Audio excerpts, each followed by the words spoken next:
जोद्रो, मोहनजोदड़ो जो है सिंधु नदी के तट पर।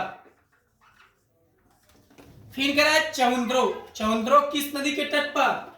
चहुंद्रो आपका है सिंधु नदी के तट पर। कालीबंगन घग्गर नदी, घग्गर नदी के तट पर। कोटदीजी सिंधु नदी के तट पर। फिर कह रहा रंगपुर मादर नदी के तट पर, मादर।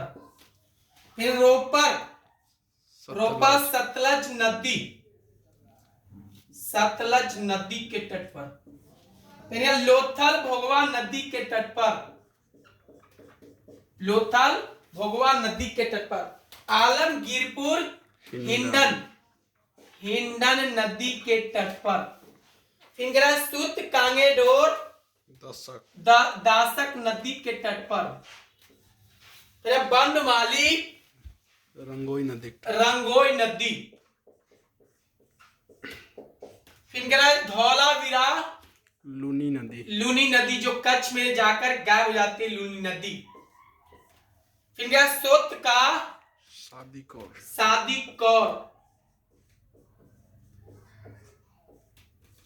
देखिए हड़प्पा स्थल रावी नदी के तट पर, मोहनजोदड़ो सिंधु नदी के तट पर, चहुंद्रो सिंधु नदी के तट पर, कालीबंगन घग्गर नदी के तट पर, कोटदीजी सिंधु नदी के तट पर, रंगपुर मादर नदी के तट पर, रोपर सतलज नदी के तट पर, लोथल भोगवा नदी, आलमगीरपुर हिंडन नदी के तट पर, सुत कांगेडोर दासक नदी के तट पर, और बनमाली रंगोई नदी के तट पर, धौलावीरा लूनी नदी जो कच्छ में जाके गायब हो जाती है, सोत का सादी कौर नदी पर।